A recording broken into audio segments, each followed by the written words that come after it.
Welcome to Catholic Daily Mass Readings. Today is Monday, the 8th of June, 2026, Monday of Week 10 in Ordinary Time. Today we celebrate Monday of Week 10 in Ordinary Time. We are in the season of Ordinary Time. Today's Mass readings remind us that our help and guidance come from God, who is always with us and cares for our needs.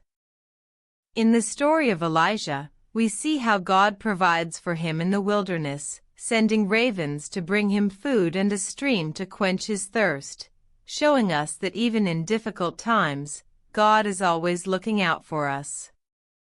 The Psalm and Gospel readings also emphasize the importance of trusting in God's love and care, with Jesus teaching us about the blessings that come from living a life of humility, compassion, and kindness, and promising us a special place in His kingdom when we follow Him.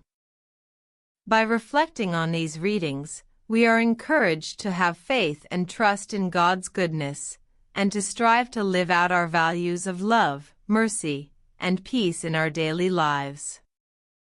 A reading from 1 Kings, chapter 17, verses 1 to 6.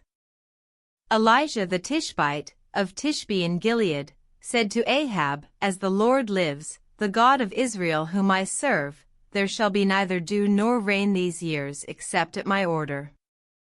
The word of the Lord came to him, "Go away from here, go eastwards, and hide yourself in the Wadi Cherith which lies east of Jordan.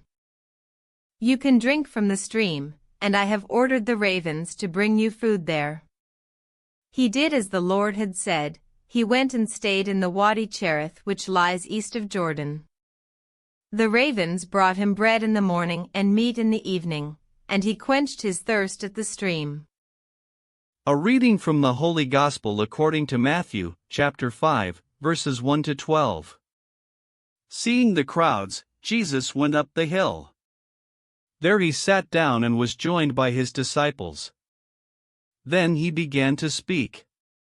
This is what he taught them: "How happy are the poor in spirit, theirs is the kingdom of heaven. Happy the gentle, they shall have the earth for their heritage. Happy those who mourn, they shall be comforted. Happy those who hunger and thirst for what is right, they shall be satisfied. Happy the merciful, they shall have mercy shown them. Happy the pure in heart, they shall see God. Happy the peacemakers, they shall be called sons of God. Happy those who are persecuted in the cause of right, theirs is the kingdom of heaven. Happy are you when people abuse you and persecute you and speak all kinds of calumny against you on my account. Rejoice and be glad, for your reward will be great in heaven. This is how they persecuted the prophets before you." Take a moment to reflect.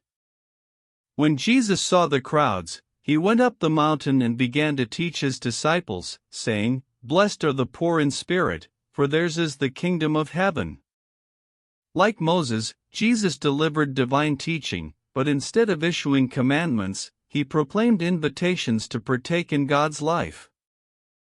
The Beatitudes aren't just a moral code, but reveal the inner dispositions of those who live in communion with God's grace, showing a blessedness that goes beyond worldly morality.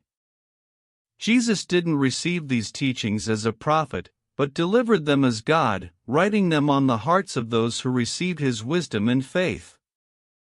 The 10 Commandments, given through Moses, are straightforward moral precepts, but the Beatitudes require divine insight to understand.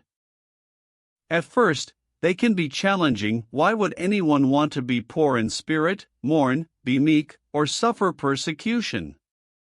But those who embrace this way of life are rewarded with the kingdom of heaven, receiving divine comfort, satisfaction, mercy, and a great reward. The Beatitudes are divine paradoxes, showing that true blessedness lies not in earthly power, wealth, or comfort, but in spiritual poverty, humility, and even suffering for righteousness. They turn worldly expectations upside down, teaching that those who seem least in the world's eyes are greatest in God's eyes.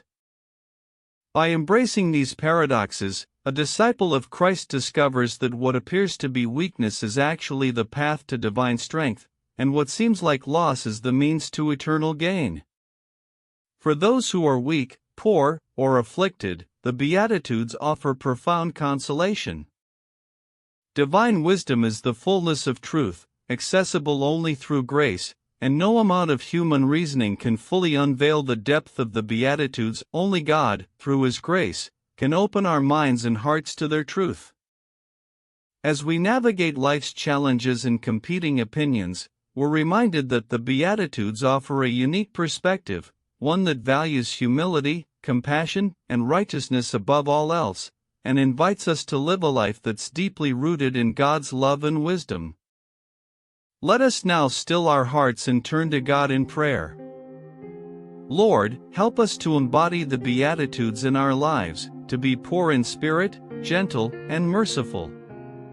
May we hunger for what is right and strive to be peacemakers, that we may see God and inherit the kingdom of heaven, comforted and satisfied in your love.